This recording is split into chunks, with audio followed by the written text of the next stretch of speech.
हरे कृष्णा। गीता अमृतम में आप सभी का स्वागत है। तो हम आ गए हैं भगवत गीता अध्याय 5 श्लोक क्रमांक 6।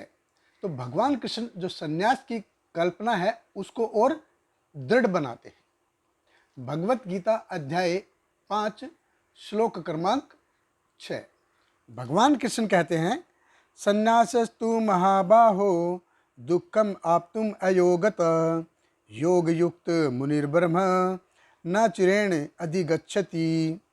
भगवान कृष्ण कहते हैं, भक्ति में लगे बिना केवल समस्त कर्मों का परित्याग करने से कोई सुखी नहीं बन सकता, परंतु भक्ति में लगा हुआ विचारवान व्यक्ति शीघ्र ही परमेश्वर को प्राप्त कर लेता है। देखिए, भगवान कृष्ण कहते हैं, संन्यासस्तु महाबाहो दुःखम आप्तुम अयोगत, कि केवल संन्यास के नाम पे अगर आदमी कार्य करना बंद कर देगा तो क्या होगा? सिर्फ दुख मिलेंगे, सिर्फ दुख मिलेंगे। और देखिए, इसमें जो कर्मों के सिद्धांत हैं वो भी शामिल है। अभी क्या है वो कर्मों के सिद्धांत? कि हर किसी को इस भौतिक जगत में अपनी नैया खुद ढोनी है। अगर वर्ण आश्रम पद्धति के हिसाब से देखें तो जो गृहस्थ है वो कार्य करता है, गृहस्थ को कार्य करना है, तो बाकी लेकिन उसको ब्रह्मचारी को भी सपोर्ट करना चाहिए, वानप्रस्थ को भी सपोर्ट करना चाहिए, उसको सन्यासी को भी सपोर्ट करना चाहिए, तीनों ग्रुप को सपोर्ट करना चाहिए। क्यों? क्योंकि वो अपने उदर उपार्जन के लिए कोई कार्य नहीं करते। तो पूरे समाज की जो भरण पोषण है उसकी जिम्मेदारी किसके ऊपर है? वो गृहस्थ के ऊपर है। जो गृहस्थ है वो बहुत मेहनत करता है, उसको अपना और अपना बीवी बच्चों का तो पेट पालना ही है, साथ में जो समाज के तीन ग्रुप हैं, ब्रह्मचारी, वानप्रस्थ और सन्यासी, इन तीनों की जिम्मेदारी भी गृहस्थ के ऊपर है। लेकिन बाकी के तीन ग्रुप, ब्रह्मचारी, वानप्रस्थ और सन्यासी, ये तीनों को अपनी चेतना में शुद्ध होने चाहिए। उनका जो उनके आश्रम के जो सिद्धांत हैं उनका कड़ाई से पालन करना चाहिए। तो देखिए, आज के वातावरण में संन्यास धर्म का पालन करना बहुत मुश्किल है। क्यों मुश्किल है? क्योंकि मन कलुषित हो गए, वातावरण कलुषित है, बुद्धि कलुषित है।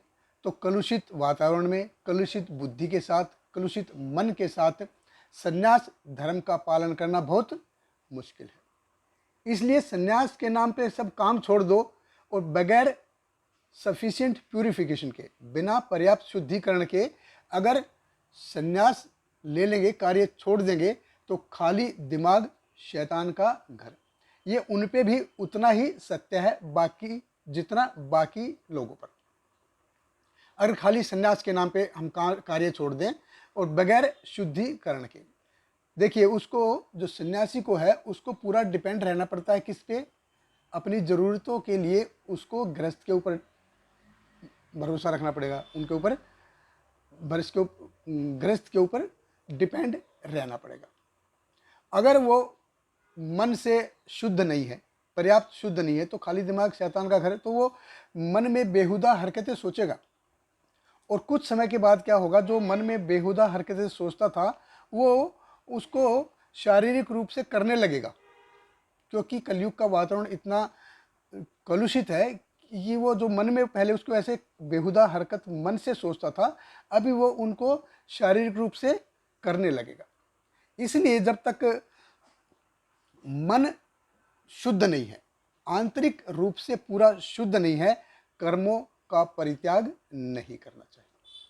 देखिए, संन्यास जो है, जो संन्यास का जो स्तर है, ये बहुत ही ऊंचा स्तर है, ये बहुत ऊंचा स्तर है। इसलिए कलयुग में क्या है?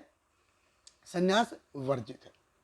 तो 5 चीजें कलयुग में वर्जित हैं। शास्त्र जैसे बताते हैं, अश्वमेघम ग्वालालंबम संन्यास फलपैत्रकम देवरेण सतोपत्ति कलो पंच विवर्जित। अश्वमेघ यज्ञ बंद है, गोमेध यज्ञ बंद है, संन्यास बंद है, फलपैत्रकम यानी कि पूर्वजों को मांस अर्पित करना बंद है, और देवरेण सतोपत्ति यानी कि भाई की पत्नी से संतान उत्पन्न करना वर्जित है। ये 5 चीजें वर्जित है। क्यों? क्योंकि समय और परिस्थिति इसके अनुकूल नहीं है। इसलिए भगवान कृष्ण ने जो संन्यास की जो परिभाषा दी है वो कर्मों के छोड़ने पे नहीं दी है, हम किस चेतना में कार्य करते हैं उसके आधार पे दी है, कि किस चेतना पे व्यक्ति कार्य करता है उस आधार पे संन्यास की जो परिभाषा दी है। भगवान कृष्ण कहते हैं दुखम आप्तुम अयोगता। अगर बगैर सफिशिएंट प्यूरिफिकेशन के, अगर पर्याप्त शुद्धिकरण के बिना व्यक्ति संन्यास लेगा तो क्या होगा? दुखम आप्तुम अयोगता। जब तक वो पर्याप्त शुद्ध नहीं है, अगर वो संन्यास लेगा, कर्मों को छोड़ेगा, तो सिर्फ उसको दुख ही मिलेगा। इसके विपरीत भगवान कहते हैं योग युक्त मुनिर्बरः न चिरेण अधिगच्छति। तो जो भक्ति में सेवा में लगा हुआ है, जो पूर्णतः भक्ति में सेवा में लगा हुआ है, वो क्या होगा? न चिरेण अधिगच्छति। वो अगर कृष्ण भावनावर्त कार्य में लगा है तो न चिरेण अधिगच्छति, वो शीघ्र ही इस भौतिक जगत को पार कर जाएगा, इस दुखालय को, जो भौतिक जगत दुखालय को पार कर जाएगा। तो कलयुग में देखिए कर्म के बिना रहना इट इज़ वेरी डिफिकल्ट, बहुत मुश्किल है। पहले के टाइम में क्या था, बाकी के युग में क्या था, समय और परिस्थिति ठीक ठाक थी तो आदमी रह सकता था, लेकिन कलयुग में रज और तम इतना भरा हुआ है कि व्यक्ति बगैर रज और तम के प्रभाव के जी ही नहीं सकता। तो बहुत मुश्किल है, कलयुग में छोड़ना बहुत मुश्किल है। तो जरूरी नहीं है कि कार्य छोड़ दो, कि हमको कार्य कृष्ण भावना अमृत में अपने कार्य करने चाहिए। अच्छा ये है कि हम अपने कार्य कृष्ण भावना अमृत में करें। देखिए पांडव हैं, पांडवों के घर में भगवान हमेशा आते रहते थे, भगवान हमेशा उनके साथ रहे। तो पांडवों के घर में ऋषि मुनि, इवन नारद मुनि, व्यासदेव, बड़े बड़े ऋषि मुनि सब आते थे। क्यों आते थे? क्योंकि भगवान उनके घर आया जाया करते थे। अब नारद मुनि पांडवों की महिमा का बखान करते हुए कहते हैं कि आप कितने भाग्यशाली हो कि भगवान आपके साथ हैं। और भगवान देखिए हमेशा उनके साथ रहे, चाहे वो राजसूय यज्ञ हो, चाहे वो महाभारत का रण हो, भगवान हमेशा उनके साथ रहे। क्या पांडव सन्यासी थे? नहीं। क्या पांडवों ने गेरवा वस्त्र धारण कर रखा था? नहीं। लेकिन फिर भी भगवान उनके साथ रहे। पांडव सन्यासी थे, शारीरिक तौर पे नहीं, कर्मों के हिसाब से। और आज समाज में कैसा सन्यासी चाहिए? पांडवों जैसा सन्यासी चाहिए। बहुत बहुत धन्यवाद। हरे कृष्ण। हरे कृष्णा कृष्ण कृष्ण हरे हरे, हरे रामा राम राम हरे हरे।